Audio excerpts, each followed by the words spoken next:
Hello, everyone. We should be up. We should be live. We should be rocking and rolling. What is up, everyone? It is so good to see everybody. Welcome to another episode of the Benji-Sales live chat. As we all know, Sony sure likes their random Tuesdays, right? They sure like those random Tuesdays for crazy announcements. And yesterday, they decided to go pretty crazy, okay? So we have a lot we can talk about today because Sony decided to go nuts. So what's some headlines? What's some topics we can talk about? First of all, Days Gone is coming to PC this spring. We got that confirmed in a big GQ article with Jim Ryan. And in that article, he also stated an entire slate of PlayStation games are going to be coming to PC. So a lot more than just Days Gone, right? Days Gone's the first, but whenever you say entire slate, that means there are multiple games, right? Not even just one more. There are multiple PlayStation titles on their way to PC. So we can talk about that. They announced PSVR 2 out of nowhere. They didn't call it PSVR 2, but I assume that's probably what it's going to be called.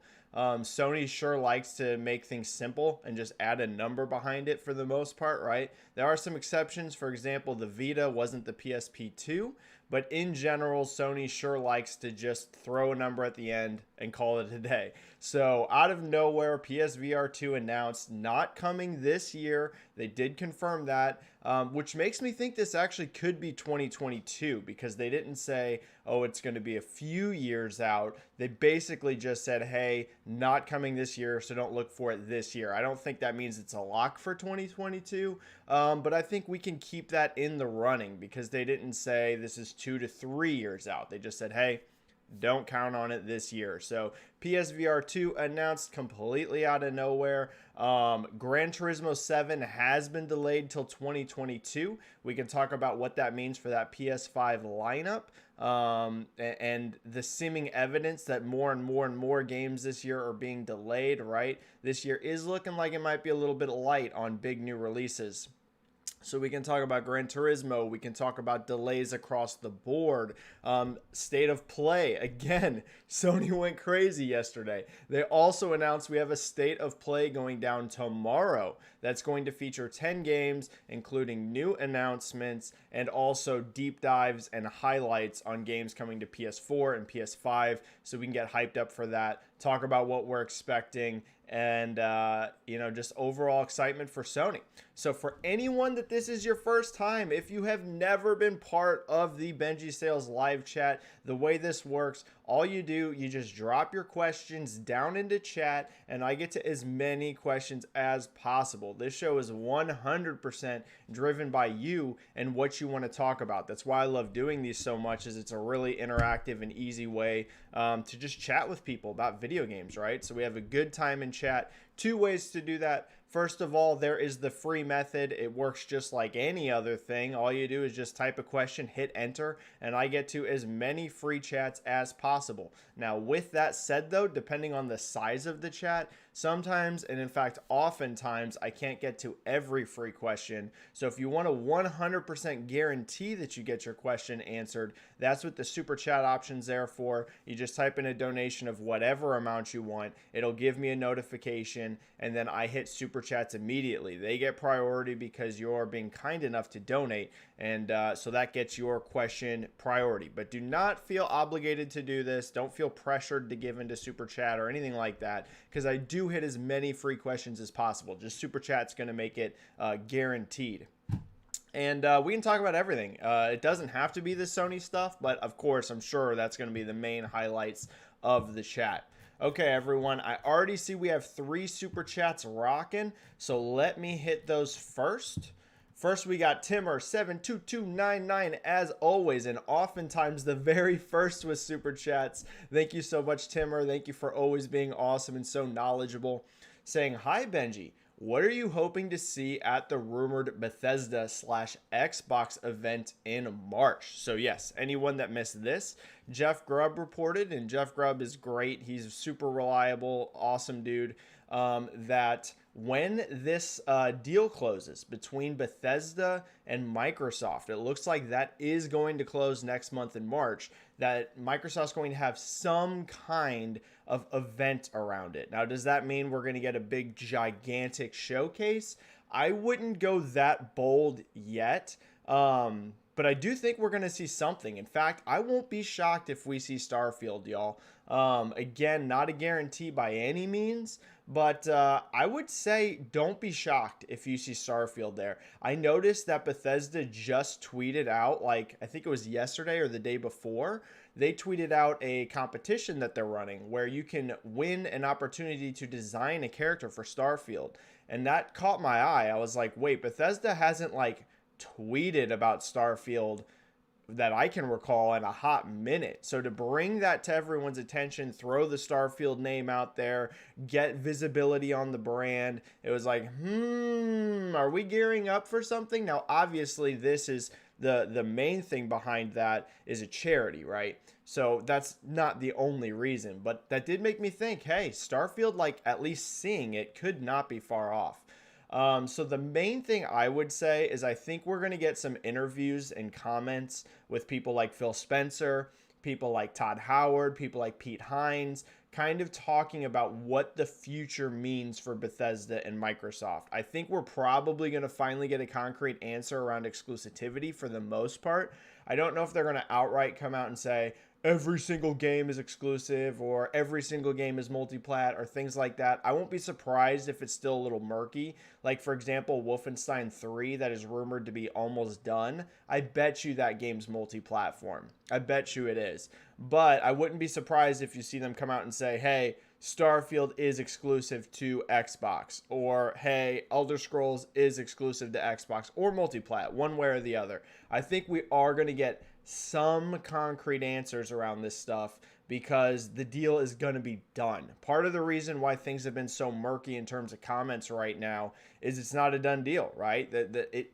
It's not a 100% guarantee until everything is finalized, and we're still not quite there, but we're very close. So I think we're going to get some answers on there, some interviews, and I think we probably see Starfield. I wouldn't be surprised, at least.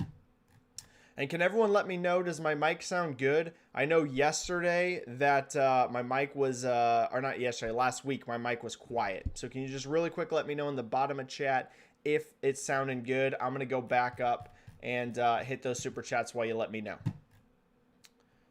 All right. Suhail Khan here with the super chat. Thank you so much.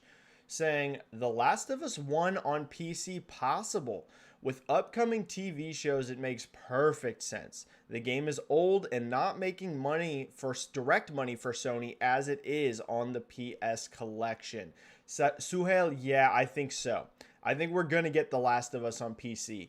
I think it's very telling that Jim Ryan in this interview, they said it's an entire slate. I think that is going to be a lot of games. I really think we're going to see a lot.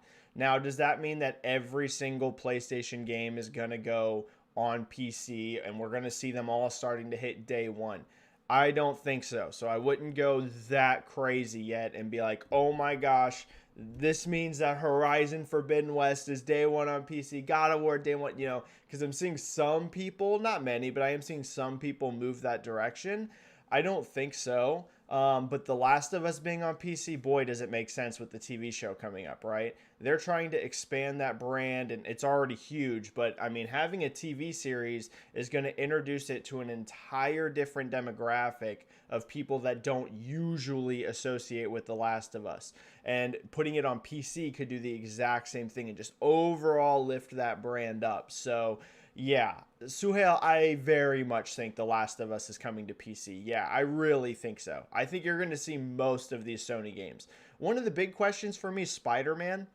I think Spider-Man's probably going to come to PC, but that's one that's going to be a little iffy because Sony has been very protective of that Spider-Man partnership, right? We even saw them going out and paying for exclusivity for Spider-Man and Avengers, right? So they consider Spider-Man like that tightly knit with them. And as we know, they're involved in the movie side too.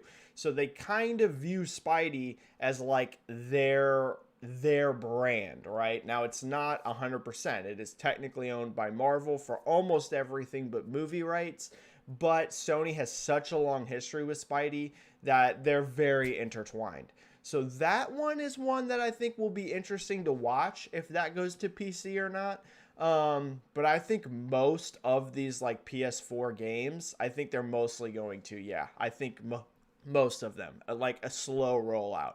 Not like every single PS4 game's on there in the next year, but I think, yeah, you're going to see most of the big ones. All right, Plastic Hearts Podcast with a 10 super chat. Thank you so much, Plastic Hearts. Thank you so much with a 10 saying, Benji boy looking slim and trim as always. Think you'd ever mess around with Mexican supplements and get jacked. Gets a bad rap, but I think most Hollywood studs use them. Not mad at them, though. So for anyone that doesn't get what Plastic Hearts is saying here, Mexican supplements is like a joking term that people use for steroids because, honestly, a lot come from Mexico. They're not super expensive whenever you get them from there. And it's just like a joking term. It's not meant as like a racist or mean term. It's just kind of like a bodybuilding and like inside joke for referring to steroid use. Yeah, I'm not opposed to it at all. So I've been working really hard. I'm definitely starting to get some gains. No, I'm not opposed to using steroids. I don't have anything against steroids. Now, am I on them right now? No, I'm completely natty at the moment. But yeah, I'm not opposed to steroid use. So it could happen. Yeah, we'll see. I'm going to see how good I can get right now, natty. But it's in play. Here's the thing. I don't want to get too massive. I'm trying to get like in really good shape and have some decent muscle, but I also don't want to be like ridiculously big to where you're so swollen you're like compromised on your movements and things like that, right? I'm not trying to become a bodybuilder, but we will see. For now, I'm completely natty, but if I get stalled out or something like that, I'm not opposed to using some steroids now. Not at all. All right. Kirby O. Louise here with a super chat with a 10. Thank you so much, Kirby. Linus Tech Tips just slammed NVIDIA for what he said was blatant lies surrounding the NVIDIA CMP/RTX 3060 situation. Do you think NVIDIA will backtrack like they did with the hardware unboxed scandal? I hope so. Also, that could cut into Switch Pro/2 production, so I really hope they go back on that. So this is one situation, Kirby O. Louise, I am not near as insightful on as a lot of people are going to be, right? The PC space, I'm familiar with it, but I'm not like some like hardcore PC analyst and knows all of the insides on this sort of thing. So yeah, I'm not going to be the best one to ask on that. Here's the thing, though. You paid for a super chat. I want to give you a really good answer to something. So in chat, just type at Benji-Sales in chat and hit me with another question. And I will give you a good detailed answer and I will hit that basically immediately. So I just don't want to, give you a really bad answer and an uneducated one on something that you paid a 10 for. So just hit me in super chat with another one and I'll give you a deep dive. Just hit at Benji-Sales. Don't do another super chat. Okay. Kelligrim here with a 10. What is up, Kelligrim? Saying, sup, Benji, any chance Sony comments on console supply during the upcoming state of play? Would love to see them on shelves again. So, Kelligrim, probably not in this state of play. They did give an update actually in this GQ interview. And it wasn't like a super in-depth answer, but it was... basically, they tried to pull as much as they could out of Jim Ryan in this interview. If you read it, I definitely recommend going to read it. There's a lot of topics and a lot of stuff that they break down in here. Here's basically what Jim Ryan said, Kelligrim. They're doing their best. They're trying as hard as they absolutely can. but it's just a COVID situation. Like, it's all jacked up and demand is through the roof. Basically, Jim Ryan could not guarantee a date at all on when this would be fixed. Not a single one of his replies said, hey, stock's going to be better here, stock's going to be better there. He basically just said over and over again, we're doing the best we can, we're trying the best we can. He noted that in the UK, for example, they just got a lot of units that got shipped to stores last week. So Kellegrim, here's the thing, I know it sucks, but it's going to be the same situation as what AMD and Microsoft are saying. Do not expect shortages to improve until the summer at the earliest. So when I say the summer, that means the earliest. Expect that, because AMD literally makes the parts for these machines, and they said that. So they're actually going to be even more clued in than Sony is. I know that sounds crazy, right? How could AMD know better than Sony when stock's going to be? Because AMD makes the part. So Sony can't even put a PS5 on the shelf unless AMD makes the pieces to put into it.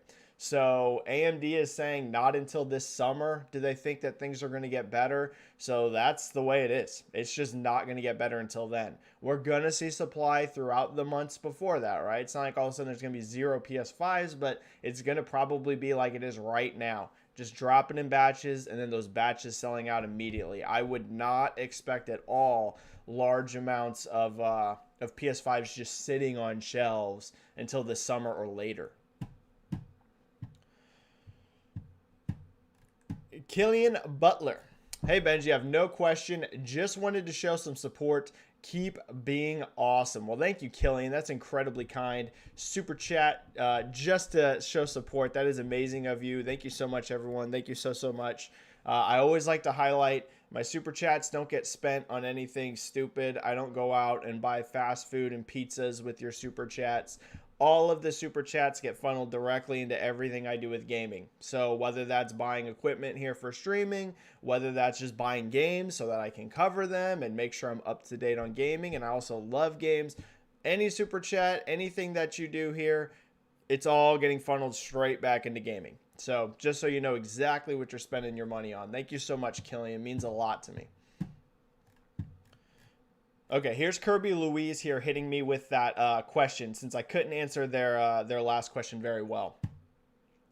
Saying, okay, so related, if/when Switch Pro 2 hits, do you think Nintendo/Nvidia will be able to avoid stock issues, or will they have learned lessons from seeing what happened to the other guys? Yeah, this is a great question, Kirby, and this is something that I could put a little bit more of a better opinion on than the other question.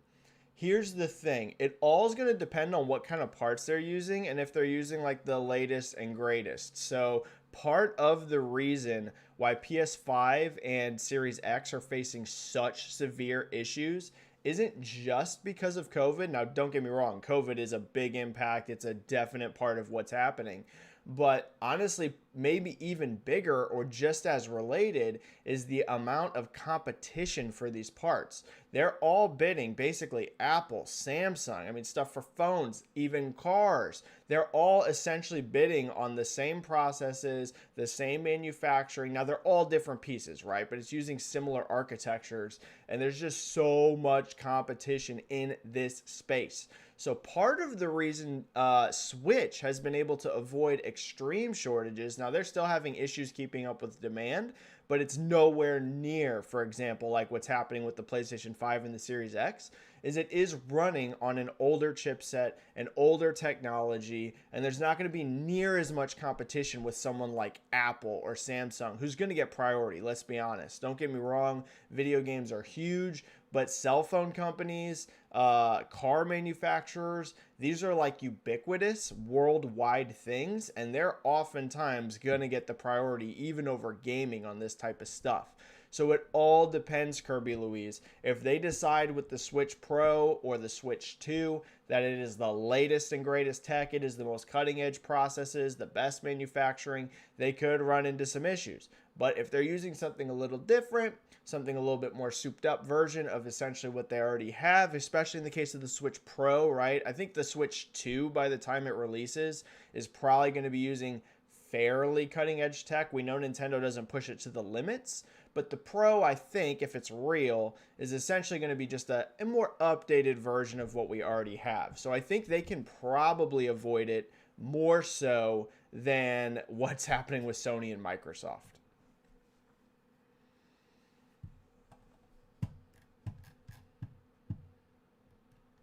All right, Timmer72299 with a 5 super chat and your second super chat. Thank you so much, Timmer. A bit controversial, but do you think hostile takeovers will be a thing in the industry 20 to 30 years down the line? Ooh, hostile's tough. I don't think it's going to become super common because in an industry like gaming that relies so much on art, and I know that sounds a little bit weird, right? It's art. I mean, it's still a product. But you get what I'm saying? Like, these games are built by people that are like really passionate, really devoted to what they're doing. A lot of them have very artistic mindsets in terms of what they're doing. They don't feel like they're just building a product oftentimes. I mean, I'm sure there's some people that do this type of thing, but most developers I've ever interacted with on Twitter and stuff, they feel very passionate about what they do. And the risk you run with a hostile takeover is people leaving. And then what are you really buying, right? If it's hostile, you're coming in and you're essentially taking it by force. It's not one of those situations where you meet a good agreement. The management is able to easily communicate to the people working beneath them, hey, this is going to work out great for us. Trust us. You've been working with us for years and years type of thing. Hostile, you're coming in and aggressively doing it. And you run a very big risk that a lot of people could leave. And if a lot of people leave, you lose the soul of what a lot of these studios are, right? They build up with culture. Many teams have a long-term vibe to them from years and years of working together. Even though people are coming in and out, you still get that culture vibe. So I think hostile takeovers in the gaming space just is not a good idea because there is a lot of other studios out there that people can just leave and go to, or even other forms of tech if they feel so put off by the hostile takeover that they just decide to completely leave gaming. So I just think it's a bad move overall. I think, I'm not going to say it's like never going to happen that you won't see a hostile takeover here or there, but I think most of these acquisitions are going to be done amicably, right? Where there's an agreement, everyone's on board for the most part, and it works out good because that's how you keep what's so important about that studio and that team and that IP, and you make it an organic part of what you have, right? The hostile thing, like, look at what happened with Vivendi and Ubisoft, right? That was like sketch. I mean, I know a lot of people at Ubisoft were like upset about what was happening over there. So if that would have gone through, I think that would have ended up a very toxic situation for Ubisoft and possibly many people at Ubisoft leaving. That would have not surprised me at all. So I wouldn't rule out it never happening, but I don't think it's going to be a super common thing.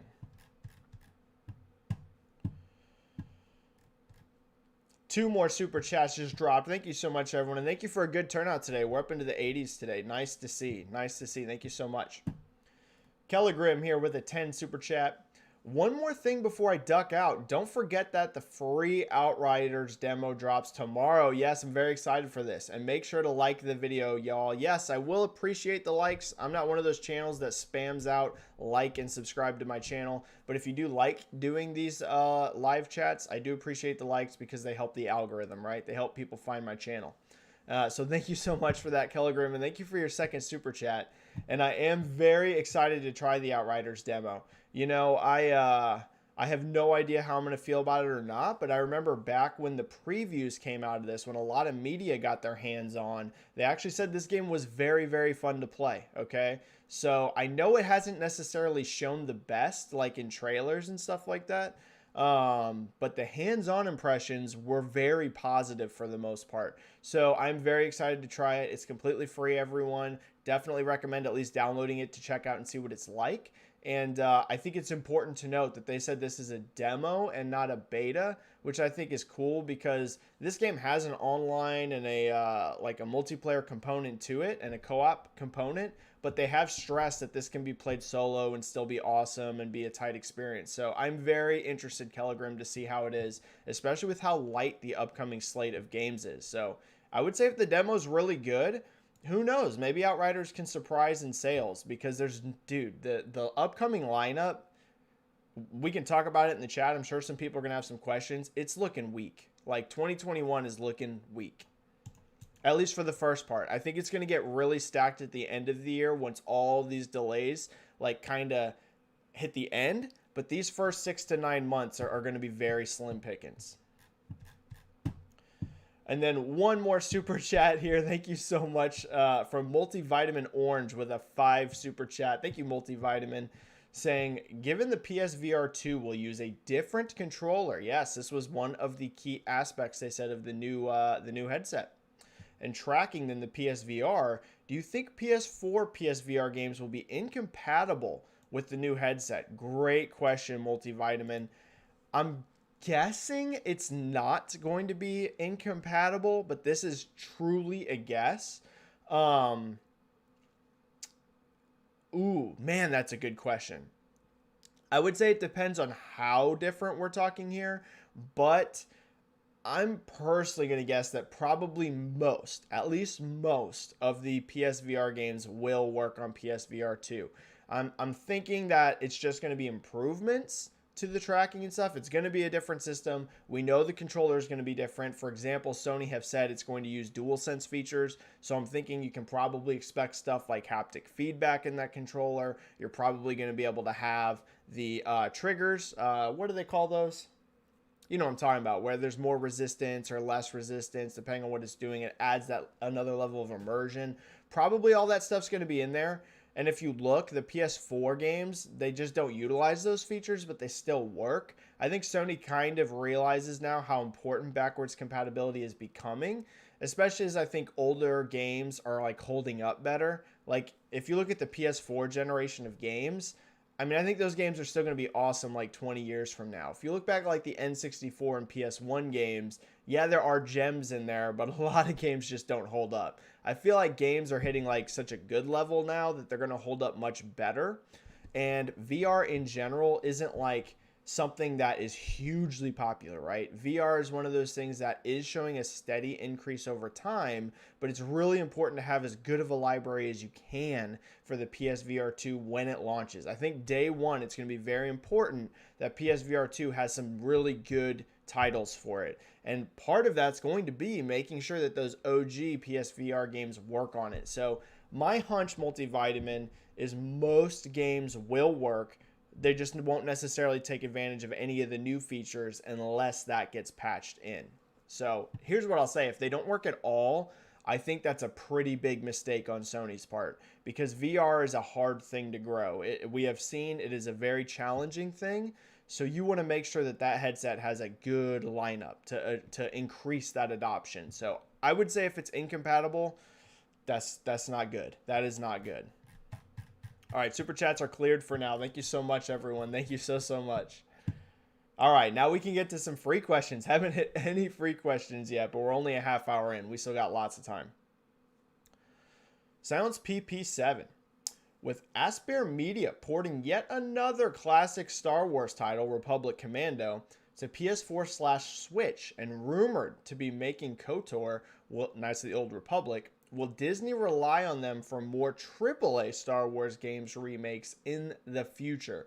Sounds PP7, it's definitely possible. Here's what we know, right? We know Disney and Lucasfilm want a lot of Star Wars games. Back whenever they announced that EA is no longer the sole developer of Star Wars games moving forward, there was literally a statement in there that said that they view what's happening right now as like the beginning of a new era, essentially. And they were like, send us your pitches. Like they basically straight up said that. They were like, any devs, any publishers out there that want to be involved in Star Wars, hit us up. Let us know what you're thinking. Sounds PP7. I think that they want a lot of Star Wars games, right? One of the issues I think with the EA relationship was that the Star Wars games were very far and few in between. Look at how long EA had that license, and we got only 3 games, right? We got Battlefront 1, Battlefront 2, and Jedi Fallen Order, right? Am I forgetting one? I don't think I am. Oh, Star Wars Squadrons, right at the end. Almost forgot. Star Wars Squadrons. So we got 4 overall. But they had that contract for years and many canceled games, right? Or at least multiple. We know of at least 2 that got canceled underneath them. So I think that's part of the issue. And I think Disney's like, hey, we want more Star Wars games. Like, we don't want to have 4 games in 10 years or whatever. So don't be surprised. Silence PP7, I wouldn't be surprised if you see more from them. I think you're going to see quite a few Star Wars games in general. Ryan Thompson here. What do you think will be revealed during the PlayStation State of Play, and what would be some surprises you would like to see? Yeah, let's get some State of Play hype, everybody. For me personally, and I'm really glad that that leaked list that was out ended up not being real. I don't know if anyone saw that list, but it was pretty dang underwhelming. Not that there wasn't some interesting games on there, but if that was really the list, I was going to be like, whoo, that's a bummer. I was hoping for some bigger stuff than that. So here's what I'm hoping for, right? Let's just get hype. I don't want to go too unrealistic and crazy. These are some things that I think are realistic and would get me absolutely hyped. First of all, I want a release date for Kena Bridge of Spirits. I'm so hyped for that game. I am so excited. From the moment I saw that trailer, I thought Kena looked amazing. Now, we don't know how good the gameplay is going to be or not yet, right? We have to play the game, and we don't have like a ton of games from this studio, from Ember Lab, to like have a solid feel of what the gameplay from that team's going to be like. So that's still an unknown question. But I love the art design. I love the way that the story's looking. We've only had hints, but the story to me looks very interesting. It's gorgeous visually, right? So I really, really, really, really want a Kena Bridge of Spirits release date. I also think, and maybe this is too bold, but I think we are going to see Horizon Forbidden West. Now, do I think that we're going to get like a giant blowout with a date and tons of gameplay? Not necessarily, but man, I would at least hope that we get another trailer for Horizon, because here's the deal. If Horizon Forbidden West is still coming out in 2021, Sony is going to have to start marketing that game. Okay, they're going to have to, because Horizon is a massive project. It's not one of those things where you can wait like really late to start the marketing hype cycle on. This is going to be like, I think in the first year, what Sony themselves is going to consider the definitive PS5 game. And I know it's on PS4 as well. And I know Ratchet and Clank is PS5 only. And I think that's going to be amazing, y'all. But the sales potential, when you look at the big Sony games, there is nothing in the first year, even at launch, except for maybe Miles Morales. But whenever you look at even Demon's Souls or anything like this, there's nothing that's on the level Horizon is, okay? Nothing. The only one, like I said, that's possibly in play there is Miles, and I won't be shocked if Forbidden West is every bit as big as Miles or possibly even bigger. I think Forbidden West has huge sales potential. The first was a brand new IP, and it crushed past 10 million units, like quite a bit above 10 million. So you're going to want Forbidden West to sell huge and to really move PS5s. So I don't think you can wait until like 2 months before launch to start that marketing hype cycle. I don't think you need to show everything for Horizon here, but I do think it would be good to have another trailer. Even if it's just a 3-minute, cinematic trailer, again, just giving more context to the game, reminding people, hey, this is coming, and still stick that 2021 date on there. I think that's important. So I'd love to see something from Horizon. So Kena, Horizon. Jeff Grubb heavily hinted that Final Fantasy VII Remake's PS5 patch info could be here, which is going to get me stoked out of my mind. I mean, completely stoked out of my mind. I loved Remake last year, and I would love to replay it. I'm going to replay that this year if there's a PS5 patch. So I'd like to see that. And then, one thing I think that's worth noting is they did say new game announcements. And it's interesting to wonder who this could be. Because if you look at a lot of Sony's teams, I don't feel like they're going to be ready for a new reveal, right? So let's look at Sony Santa Monica. They're already working on God of War. We know they have a new IP in the works. Like, that's not a secret anymore. Santa Monica themselves have essentially been very upfront about it by publicly hiring for the game. So, but that's going to be nowhere near ready to show. In fact, I'm sure that game is still in a conceptual stage. When you look at the hiring they're doing for it, it's really lead positions that are going to establish what that new IP is. So they're very early on that. So Santa Monica is not going to be ready.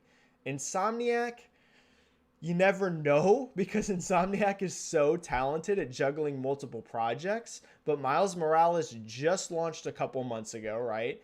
And Ratchet is right around the corner. So it's hard for me to think that they're going to have yet another game announced this soon. So I would say not impossible for Insomniac considering how good they are at juggling multiple projects, but probably a long shot again on Insomniac. Naughty Dog, no way, unless they're going to show, The Last of Us Part 2 multiplayer, whatever that ends up being, the factions. That's a possibility, but outside of that, there's going to be no new game, right? There's no way they have a brand new game outside of that ready. Sucker Punch, I can't see it, right? Ghost of Tsushima was just, not even a year ago. You look at Sony Bend, you start to think maybe. Bend is a maybe, but Days Gone was 2019. So that wasn't even that long ago either, right? It was not even a full 2 years. Close, but not even a full 2 years. So it would be somewhat surprising to see Bend. So I'm very interested. If we get a new Sony Studios game, I'm very interested who that could be. But yeah, that's some thoughts there. What about you guys? Let me know down in chat. What do you want to see? Or let me know in the comments if you're watching this later. Very curious. What do you want to see tomorrow? And by the way, I won't be doing a live reaction tomorrow because I'm going to be at work. I wish I could be here to do a live reaction and watch along with you, but I'm going to be at work, unfortunately. But I'm going to watch it at work. You best believe that. I think I saw a super chat drop. Let me see that super chat. Thanks for a great turnout today, y'all. I think this is one of the better chats on turnouts we've had in quite a while. Plastic Hearts Podcast with a 5 super chat saying, did you have thoughts on Phil Spencer showing Kojima production statue in the background of the recent stream? Usually that stuff is super intentional. Plastic Hearts, I did find this interesting. Here's what I will say. I don't think people should go too crazy about this. I saw some people wildly speculating, oh my God, does this mean that Kojima Productions is about to be purchased and become a Microsoft studio? I would highly doubt that. Highly doubt that. Death Stranding runs on the Decima engine as well. So actually, even Death Stranding would be somewhat of a surprise to me to see come to Xbox because yes, it works on PC, but we've seen now that Sony is playing friendly with PC. Putting Decima on Xbox would be pretty dang shocking. I'd be shocked to see that. So all of those seem like, I don't know. But the way that was positioned where literally the Luden statue was being illuminated right next to an Xbox logo, that felt fairly intentional to me. And Phil Spencer has teased multiple things by hiding them on his bookshelves in the past. Also worth noting, there was a Switch on these shelves. There was all kinds of stuff. So it could mean absolutely nothing. Could just be that Phil likes Kojima. But I did find it interesting. Here's what I'll say. If he was hinting at anything, my guess would just be that the next Kojima game could be multi-platform. That would just be it. Nothing too groundbreaking and shocking or anything like that. But I could see that. I could see that that's what Phil was hinting, if it's a hint at all, that, hey, Kojima Productions' next game, it ain't going to be an exclusive. We are going to be able to get it here on Xbox too. That would probably be the strongest thing from that, in my opinion. I'd be shocked to see an exclusive from Kojima for Xbox, and I would also be shocked for the crazy speculation that Microsoft bought them. Those two, I don't see that, but don't be shocked. I wouldn't be surprised if Kojima's next game is multi-platform. I don't think that's impossible. I don't think that's impossible at all. Timmer72299 with a super chat, and I think that's your third super chat. Holy cow, Timmer. Thank you so much, man. Do you think Bethesda Game Studios will release anything on their 20th anniversary this year in August? Ooh, that's a fun question. i.e. a mobile game maybe. You know what, Timmer? I think the strongest contender for that is going to be Wolfenstein 3. Essentially, there's been multiple rumors, and I'm not, super in the weeds on this one, but I have seen it floating around, that Wolfenstein 3 is, essentially done. It's, in the final stages of development. If that's true, August seems like a good time frame for Wolfenstein, right? It's not usually a super stacked month. It's not exactly the type of month where you're going to be going head-to-head with a million giant games, right? Like November and December are. And even September some years can get pretty stacked. So I would say your strongest chance would be Wolfenstein if that's a game. George is saying Wolfenstein 3 in August. No way. But Georgie, there are rumors out there that Wolfenstein 3 is almost done. So, I mean, if that's true, it definitely could be. When did Wolfenstein 2 come out? That's been a while, yo. Wolfenstein 2 was, what's the release date on that?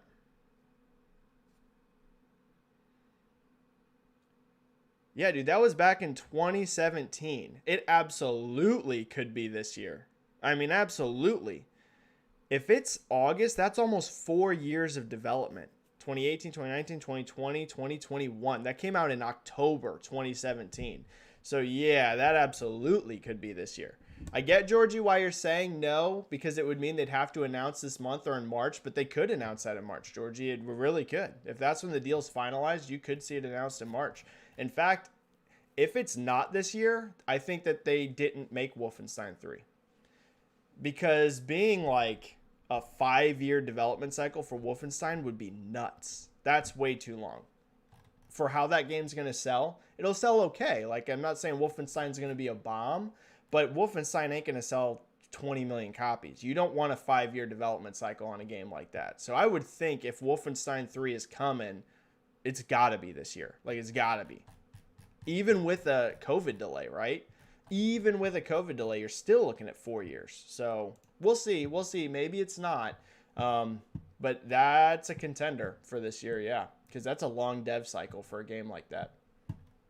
I mean, you see open world games get made in 4 years. So a linear game, I would think so. All right, Forzathon is back saying, hey, Benji, how you doing? By the way, I am Benji's tank top. Oh, okay. It was Forzathon before, and now I changed it back. Okay, yeah, we were saying in the last chat, we were like, man, we miss Benji's tank top. But nice. It's good to see that Forzathon and Benji's tank top are the same person. Good to see you. I was worried. I was like, did something happen? I hope Benji's tank top's okay. How long have we been going? Oh, only 40 minutes? We got time. We got time. I usually stream, for anyone that this is your first time in the stream, I usually go for like an hour and 15, hour and 20 minutes, right around there. So we still got time. Ryan Thompson, what are your thoughts on the recent report on the development for Dying Light 2 being chaotic due to upper management? Do you think this ties into the rumor that Microsoft might acquire Techland? Yeah, this is a little worrying, and I hate to say it, Ryan Thompson. I'm not shocked by it because, like, where is this game, right? I thought what they showed looked very good. Like the last, like, whenever they had that big E3 showing that year. I don't remember what year that was. It definitely wasn't last year, I don't think. The year before that, maybe. I thought it looked really good. And then all of a sudden, this game seemingly mostly vanished and caught delay after delay. So there was very clearly evidence that something was going wrong there, right? You don't have that kind of situation where you show a game and then you keep repeatedly delaying it without there being some sort of issues. Now, that doesn't necessarily mean it's always an upper management issue. There's a lot of factors that go in delays, right? It could be technology issues. It could be whatever. But I'm just saying this specific report doesn't shock me. It was clear that something very wrong was going with development over there, considering what's been happening with this game. It is worrying to see. The first Dying Light was a gigantic commercial success. That game sold excellent. And for them to have taken this long to put out the sequel is definitely a bummer. I wonder how much momentum it's going to have. Because here's the thing. If Dying Light 2 would have hit like 3 years, or so after the first game, I'm telling you, that game could have been huge. The first game had so much momentum. I know it didn't like review the highest, but that game sold excellent. A lot of people liked that game. And it's been such a long wait now. I do wonder if the momentum of that brand has been hurt a little bit. I'm hoping not, right? I'm hoping Dying Light 2 is an excellent game and it does very, very well. But that is something a little bit to keep your eyes on. And in terms of Microsoft's acquiring Techland rumor, who knows, right? Who knows with Microsoft? It wouldn't shock me. I'm at the point with Microsoft now that almost nothing shocks me. I said the Kojima Productions one would, and it would, because Kojima has such a good relationship with Sony. I can't really see him agreeing to that because part of the reason Kojima even formed Kojima Productions was for his own independence, right? And being able to do what he wants. And him not wanting to work with Sony at all seems like almost impossible, right? They have such a long history together. I would see a Sony acquisition of Kojima way before an Xbox One. So that is one that would shock me, but not a lot do, especially I would say from Western studios. So I know Techland has shot that down, that's happening. But I mean, I wouldn't be shocked if it did. But yeah, that's a bummer what's going on with Dying Light 2 over there, and it's really sad, to be honest. Sounds like a lot of people have left and things like that. So not good, not a good situation at all. Let me grab a drink of coffee, y'all. Let me get that coffee zap.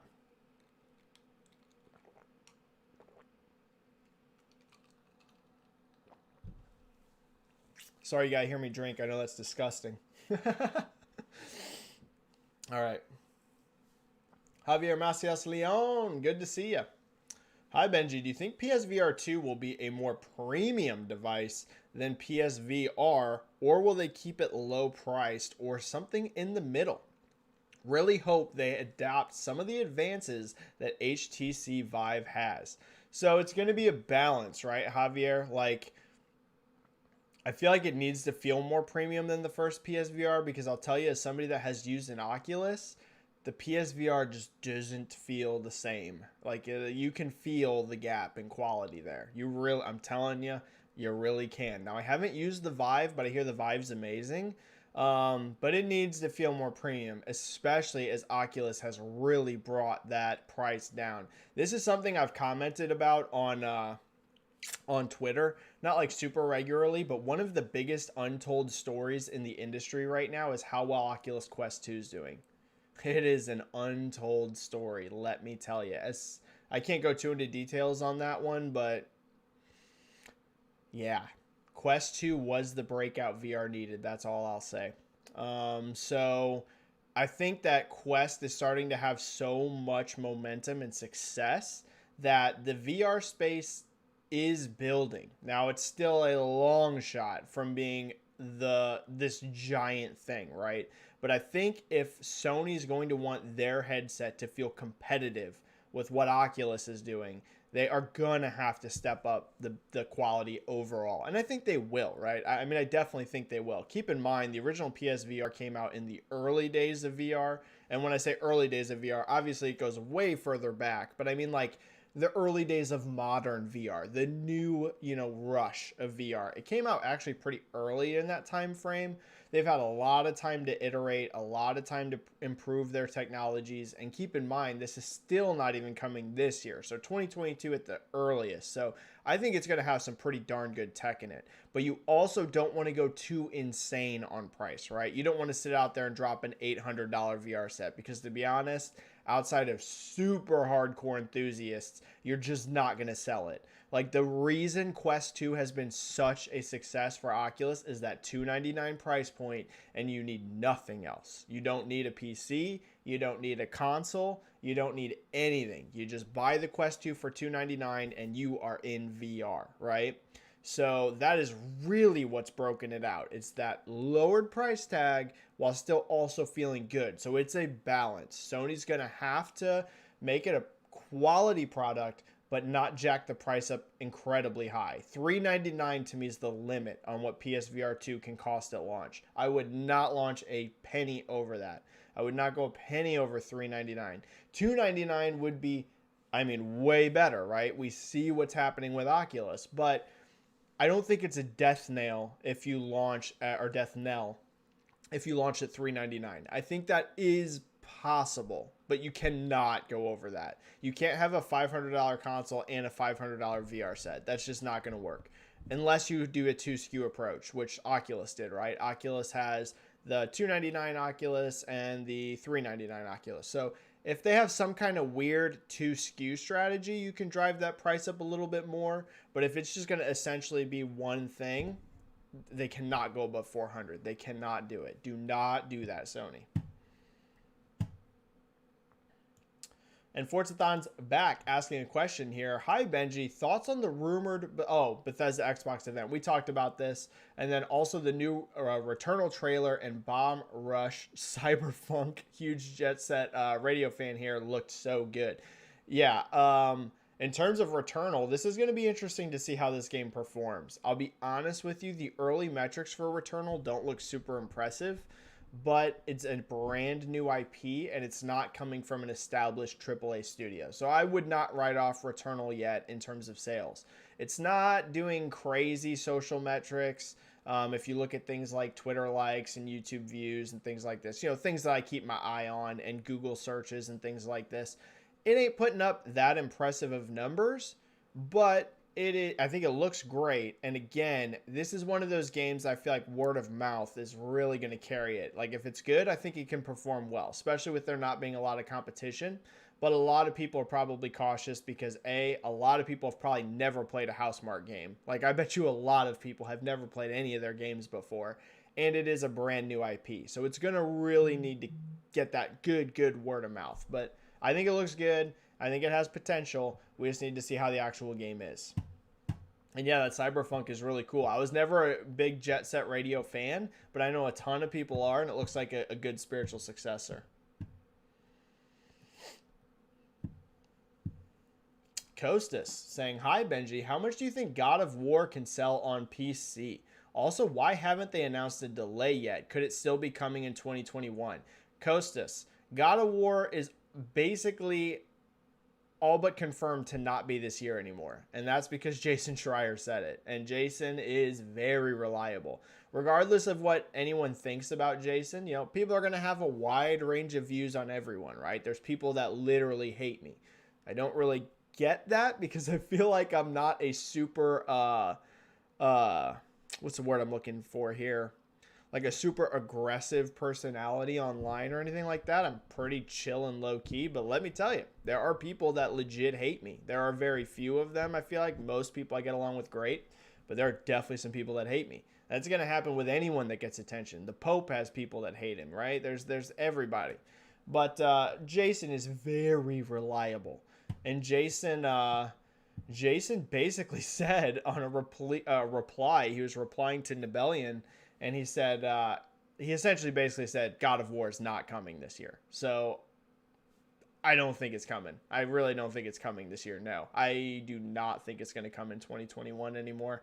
I think that the reason they haven't announced the delay yet is they're probably waiting until they have a new launch window. That would be my guess. My guess would be once they know, let's say that they can hit spring 2022, that's probably when they'll announce the delay. They don't probably want to take a game that they announced for 2021, then delay it, especially God of War. Gran Turismo, I feel like you can kind of get away with, but God of War was like a game that people lost their minds over, was saying it was going to be 2021. So I feel like that game, if you're going to delay it, you need to have something else lined up to like re-encourage those people so you don't get everyone super angry. So you'll probably hear that delay announcement when they have a new window. I think, I'd love to be wrong. I pray that this game is this year, but I do not think so. Especially after seeing Jason's comment, it was like, yeah, no, it's not going to happen. And then how much could God of War sell on PC? A lot. I think God of War would sell probably more than Horizon on PC, to be honest. And Horizon did pretty well, right? It did hit the top selling games on Steam in 2020. So it wasn't like I would say like an astronomical success. Like it didn't sell a bajillion units, but it sold a lot. And I think God of War could sell even more because of the prestige of that brand, because of, how many Game of the Year awards it won. So big. Yeah, big. I would say millions, plural, millions of units on PC, which is exactly why Sony's doing this. Let's go into this a little bit, right? I haven't really broken down my hardcore thoughts on the games on PC. Now, I sent out a tweet that I hope people did not take the wrong way. I sent out a tweet yesterday that got a lot of attention, right? I think it got, 1,500 likes or something like that.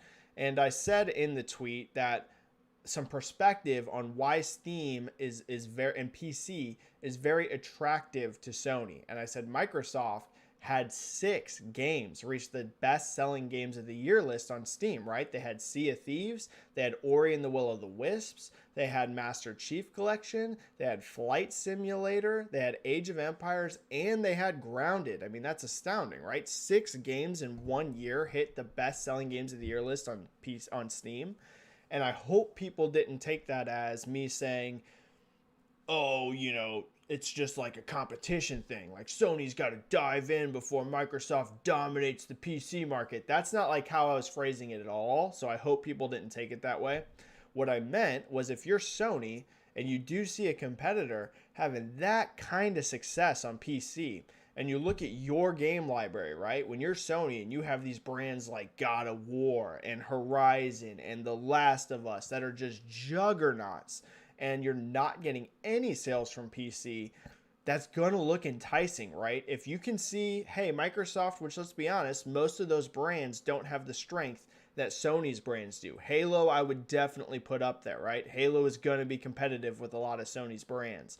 But some of those games, they just do not have the prestige at the same level. So you got to think if you're Sony and you look at that, you're like, dang, dude, we could sell a lot of freaking units on PC. So that's why you're seeing this. There was a quote there from Jim Ryan, and he said, like, one of the reasons that they're doing this is because the cost of games just keeps going up. And PC for them is going to be almost pure profit. Now, of course, you have to spend the money to port the game. It's not just like an instant, you just slap it on there and you're done. There is work that has to be done on it. But these games that are going up right now are finished games. You're just adapting them to PC. So the budget to put that on PC is not going to be super high, and you're going to get a giant return. And most of these games like that they're putting up right now aren't selling tons of units right now anyways, right? They're basically at the end of their life cycle on sales. So I think it makes sense. I know some people are super salty over this. I wouldn't be. In fact, if anything, this is just going to help Sony. It's just going to get them even more money, which is going to help them push the barrier of AAA even further. Sony's a company that's all in on pushing AAA to the limit, right? When you look at their games, they go for the most hyper-realistic graphics possible, the best voice acting and casting they can get, the best animation, the most amazing soundtracks, right? They're pushing the bar. So you're going to be getting millions and millions of dollars back. I mean, y'all, this is going to do nothing but help Sony make better games. It just is. Sorry for the long-winded answer there, but I hadn't given like my hardcore thoughts yet on this PC thing. So, I hope that gives some context on my thinking. All right, I think I just saw a super chat drop. Oh, we got multiple super chats. Multiple super chats. Holy cow. Thank you, everybody. Thank you. 3 super chats just dropped at once. Or at least during my long-winded response there. Split End 89, best mod in the business and one of the best people I know with a $2 super chat. Thank you so much, Split End, saying ideas on why PS is holding back Plus titles. Yes. So for anyone that doesn't pay like super hardcore attention to this stuff, usually today is the day or right around here when Sony announces PlayStation Plus games, and they have still not announced them, and they are late, right? Now, it could be this means nothing. It could be we end this chat, and literally 2 minutes after my chat ends, they announce the Plus games. So who knows, right? But my hunch is that there's something big coming. Tomorrow is the state of play, right? As we all know.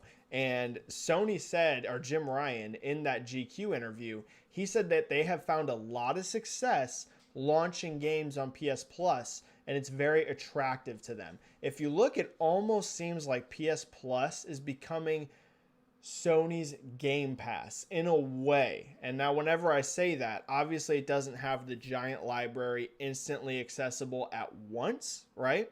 But what I mean is that like they're launching some stuff in there like right off the bat. I mean, Control Ultimate Edition, that was a day one. And now, yes, that was an older game that was being enhanced, but it was still like, I mean, the day that came out, it was on Plus. Bug Snacks, right, was a Plus game, which was a brand new release. Destruction All-Stars, it was a brand new release. So they are pumping up. I mean, I thought the last few months, PS Plus has been super impressive. So My guess is that we're going to get something big. They're probably going to announce the Plus games tomorrow, and it's probably going to be something big. I've seen a lot of people wondering if it's going to be Kina, which would be interesting, right? Here's the deal. I want to get Kina no matter what. Like, it doesn't matter to me. If Kina's paid, if Kina's free on Plus, I'm just so excited for that game. But that's an interesting theory, right? Could we be getting Kina Bridge of Spirits? There's been a lot of rumors that's a March game, and they haven't announced those March Plus games. Maybe it's Kina. I've seen some people saying, what if it's Final Fantasy VII Remake, considering Jeff Grubb hinted that the PS5 patch is going to come out. I don't know. But here's what I'll say, Split End 89. I think something big. I think if they're holding off announcing the Plus titles today and they're going to announce them tomorrow at the State of Play, probably something big. Probably. Oh, Samuel Tolbert right beneath us. And what is up, Samuel? Another great dude, man. Great guy. Good to see you, Samuel. And King of the Dry Bones here, both saying Anthem Next has been canceled by Jason Schreier. Wow. Oh, and Timmer had his super chat on that. Wow. Okay, let me hit this really quick before I get to some of these other questions in super chat. So we have our answer. So Jason reported, I think it was a week or 2 weeks ago. I think it was 2 weeks ago now, that EA executives were going to look at Anthem Next. It was like the meeting, right, to see if that game was going to happen. And it is dead. Wow. RIP. Rest in peace. Anthem Next is gone. So anyone that was hoping for that game, it's done. It is done. Interesting. Nico Demo here saying, so is BioWare dead now? No, Nico Demo. In fact, they have some big projects on the way. So here's what I'll say. I think it's a bummer in a way. Wow. I think that... I hate to say it. I wanted to see this game happen in a way, Anthem Next, just so the people that worked so long on that game could kind of see their vision, right? Like, I feel like a lot of people that were involved in Anthem wanted it to be so much more than it ended up being. So on one hand, I was rooting for the Anthem Next team, so that way they could really get their, their final vision, like a last shot at this game. But on the other hand, I can actually absolutely see why EA did this. You already have multiple big projects right now going down at BioWare. You got the next Mass Effect and you got the next Dragon Age. And if I'm an EA executive, you're probably looking at this and you're probably being like, hey, and I've said it on this chat, the next Dragon Age and the next Mass Effect cannot miss. They cannot be bad games. Like, they cannot be bad games. BioWare's on such shaky ground right now after the last few years and after Andromeda and Anthem. Like, they got to deliver quality with Dragon Age and Mass Effect. And if you were going to do Anthem Next, you were going to have to also devote resources to that. So to be honest with you, in terms of a business sense, EA might have made the right call here. And I know that's tough to hear for people that love Anthem. And I'm not saying I'm against Anthem Next ever happening. In fact, I've been vocal that I would have loved to see it happen. But you just want to make sure that those do not miss. And so EA is probably being like, listen, BioWare, this is great. But Anthem already came out. It already failed. We need you to focus on Mass Effect and Dragon Age. So I get it.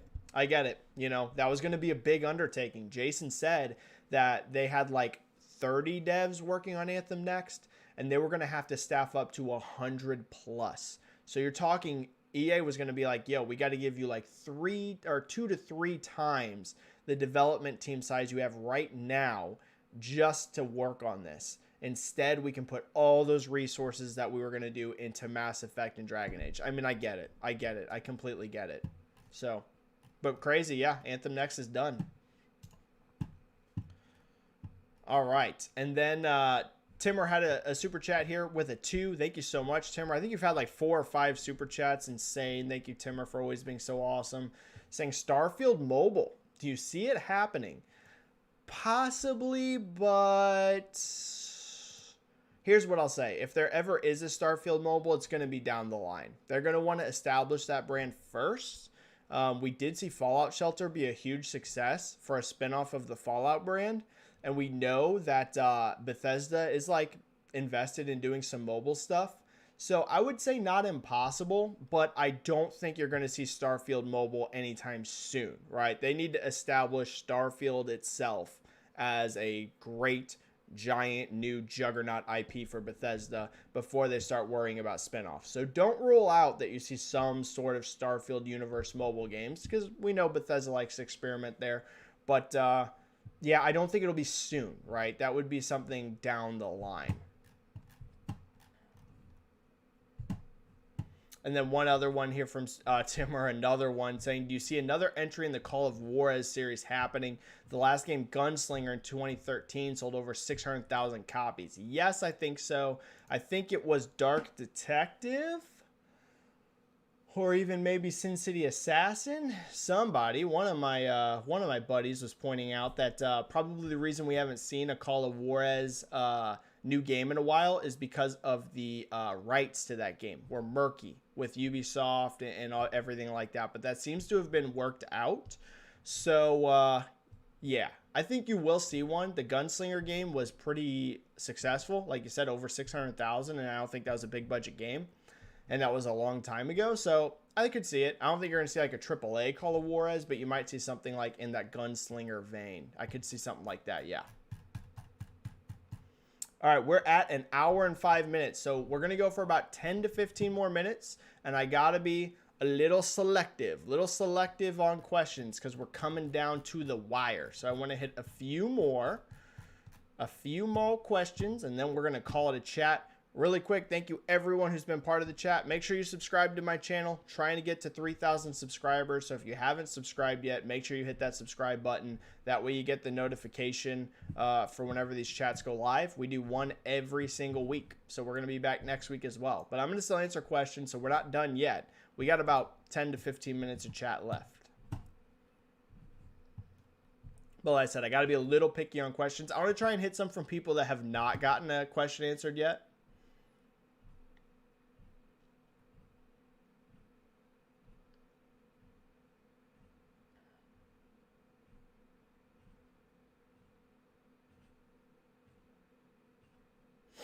Good question here from Benji, and I haven't gotten a Benji question answered yet, and he's always so supportive of the chat, saying, any chance Switch Pro, allegedly 4K plus DLSS, is releasing later this year? If yes, how would it compete with next-gen platforms? Benji, it has been an interesting road here with Switch Pro, right? We've had like off and on rumors for years now about this thing.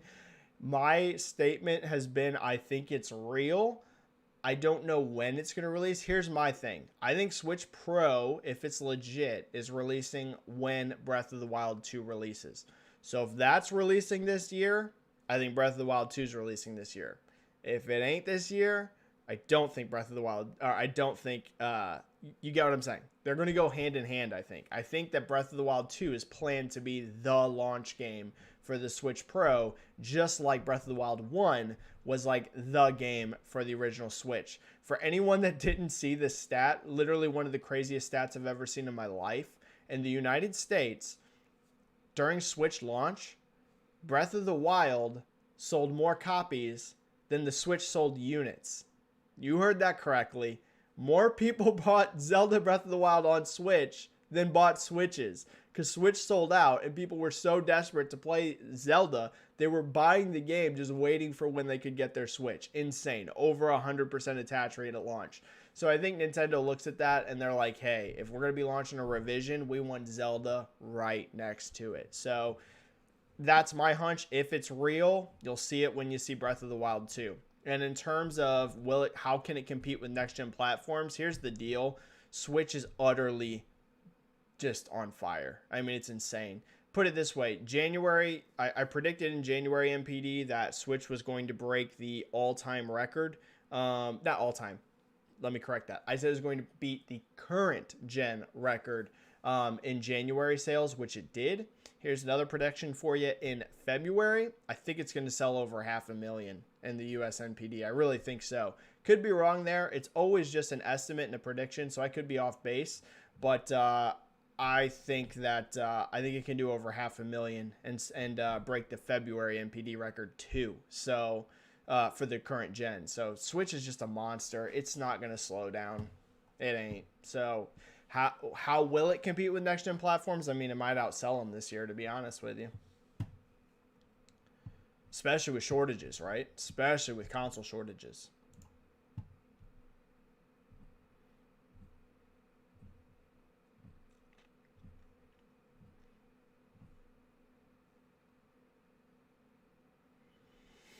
The Bigelow here saying, hey, Benji, thoughts on the Fallout 4 lawsuit over the Creation Club possibly hindering the Microsoft acquisition? I think they will settle out of court, to be honest, and Microsoft already knows about it. Bigelow 25, I've seen some people reporting this could even slow down when the acquisition happens. I don't think so. No, I don't think it's going to be a big deal. Like you said, if anything, if there's even like it hits the level where they feel like they need to settle out of court, they will. I don't even know if they need to. This feels like a nothing burger to me, to be honest. And I definitely, at the very least, think there's no chance this slows down the acquisition. Like, they're already too far along. Like, this thing is almost done, y'all. If it's finalizing in March, we are like at the finish line. Like, it's done. There's already so much that's been done behind the scenes to get to this point. Like, if we're only a month or less away, I mean, we're essentially there. It's done. So I don't think it's going to delay anything. And like you said, Bigelow, if it even is a big enough deal to where Microsoft really felt threatened by it, they'll just pay a bunch of money outside of court to just get it out of the way. You know what I'm saying? Like, yeah, you're spot on. If they're already this close, they ain't going to get hung up on anything. And if they're that threatened by it, it'll get settled one way or another. That it's going to be done soon.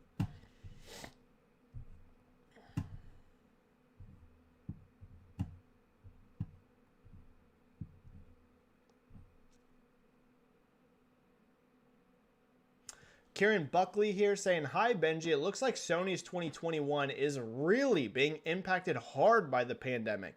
Do you think Horizon 2, Final Fantasy 16, and God of War all fall to next year or remain 2021 titles? I think Horizon is still going to make this year. Jim Ryan said in those interviews that he just did, which were all over the place, he still talked about Horizon being a second half of the year game. So I think Horizon, yes. Final Fantasy 16, no. I don't think it's this year. Maybe at one point it was planned for this year, but I don't think so. I think that is going to be 2022. And God of War, I also think got delayed to 2022. So I don't think God of War is going to get delayed like super late into 2022. It was already slated for 2021. So I don't think this is a game that's going to launch like, oh man, we're going to have to wait a full another year. My hunch is it's going to launch in that typical God of War time frame, like that March or April. I bet you that's when you see God of War. March or April of 2022, probably. But I think Horizon still makes it. I think Horizon probably caught an internal delay. I think it was supposed to be a little bit earlier, not early in the year, but earlier than it's going to end up being. I've been saying for a while, I thought that was maybe like an August, September-ish game. Now I think that's probably going to be their big holiday game. So like in October, November, probably.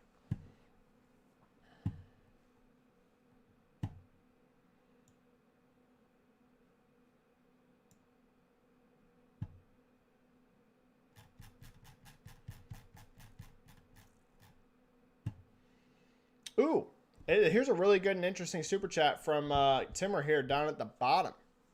With a 5 super chat. Jeez, Timmer, is that like your 6th or 7th super chat? Jesus. Thank you, Timmer.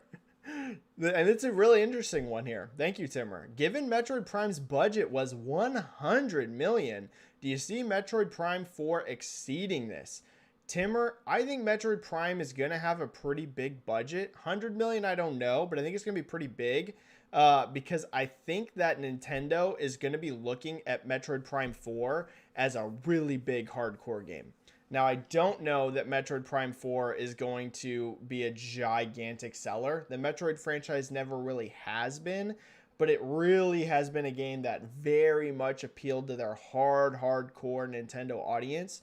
And also, it's something totally different from Nintendo. It's a game you can make feel a bit more mature. And I don't mean that that game has to have like an M rating, but I mean, you can give it a little bit more of an edge than you can give a Mario or something like that, right? Or a Donkey Kong or a Kirby. Like, you can make it have a little bit more of an edge to it than that. So I think it gives them something really different in their portfolio. And the other interesting thing here is if it has a big multiplayer component, which would not shock me, right? You don't have a ton of big competitive FPS games on Switch. You have some, like Overwatch is on there, but even Splatoon's a third person, right? So you don't have that big hardcore first person shooters, many on there. So it also opens up a market there. So Timmer, I could see it. Yeah, I could see Metroid Prime 4 having a pretty darn big budget, actually. I think that's definitely possible.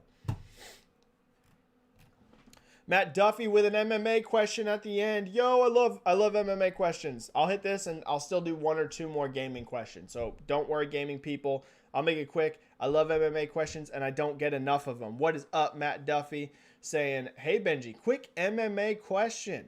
What is next for Usman? Thanks, bro. Keep it up. Great question here, Matt. Usman's such a beast, right? Kamaru Usman, man, he is a monster. Jeez, that guy is impressive. Here's the deal. For me, the only road forward for Kamaru is either the Colby Covington rematch or the Jorge Masvidal rematch. Personally, I'm way more interested in a Colby Covington fight because that first fight was a war, right? I just think those two match up with each other stylistically. Like, I think that's just a tough fight. Like, I don't think that's a fight that's ever going to be easy for Kamaru because Colby has such good wrestling. He could kind of match Kamaru there. And he has a crazy high pace. Maybe he doesn't have the most power, but man, he puts pressure on you. So I just feel like stylistically, that's a tough matchup for him. So I'm actually more interested in the Kamaru fight. But Jorge Masvidal is going to get you way more money, right? Way more. I mean, I think the Colby fight would be big, but Masvidal is huge. I mean, he is like a superstar in the sport. So I could also see Kamaru going for Jorge Masvidal just so he can get that bigger payday. And to be honest, I think it's a much easier fight for him. Jorge is always dangerous. Jorge can always catch it. He's got big power, but I think skill for skill, Kamaru's just the more talented guy overall. Like maybe, you know, you can probably say Jorge's a better striker, but when you put the whole package together, Kamaru's just got more ways to win. So I think it's an easier fight for him and he gets more money. So I could see definitely Usman taking that fight. But what a beast, right? That guy is just, he's so impressive. He's amazing. Bohan Randra saying, never catch you live. Just wanted to say hi. What is up? So good to see you live. And JCat made it right at the end. Okay, let me get two gaming questions and I'm out. Two gaming questions and I'm out because I got to go to work. I do these chats right before work. I wish I could stream for like 3 hours. These are my favorite. These are literally like the highlight of my week. Even if I made $0 in super chat, it would still be the highlight of my week. It ain't really about the money. The money's sweet. It helps. And I love and appreciate the super chats. I'm just saying, like, I love doing these. I love the interaction, and I feel like we have a really great group of people that's here almost every week. So it's great to see everyone.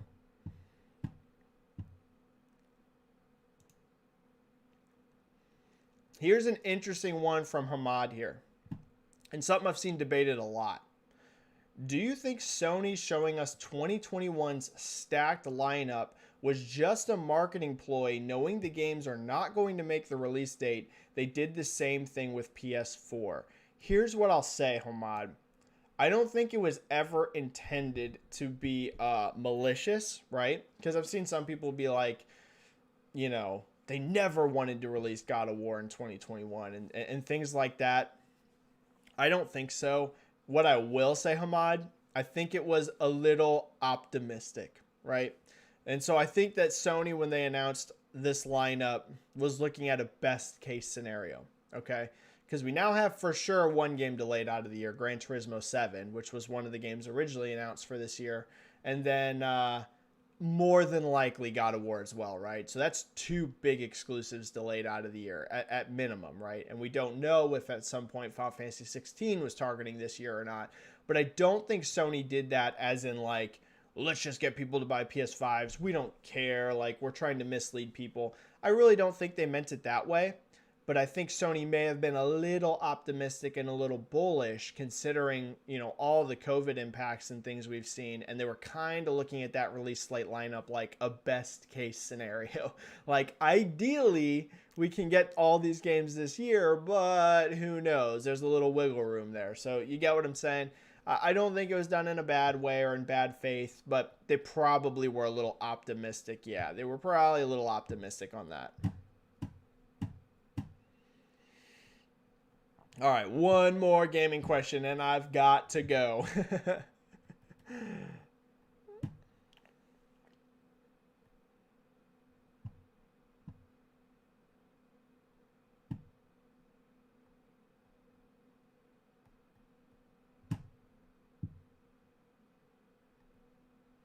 Sorry, I'm trying to just pick out one more question before we head out.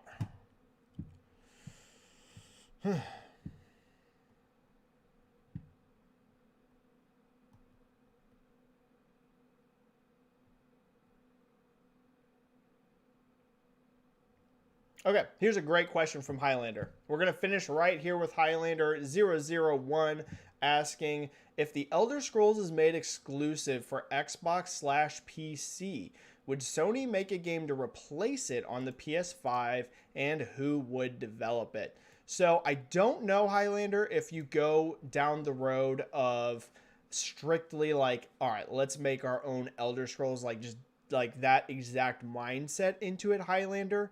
But what I would love to see from Sony Studios, anyone in general, whether Elder Scrolls is going exclusive or not, is to make a big RPG project. Right now, Sony doesn't really have any of those that they're making. They have action RPG-esque games like Horizon, right?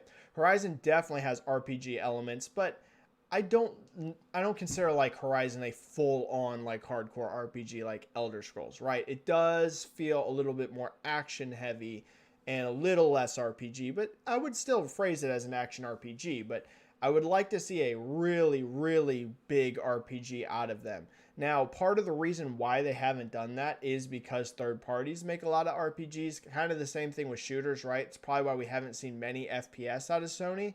They've really carved out their own niche in terms of really story heavy focused AAA third person games. Like, that is their niche. They are like arguably the best in the industry at that, right? They have really dominated that space.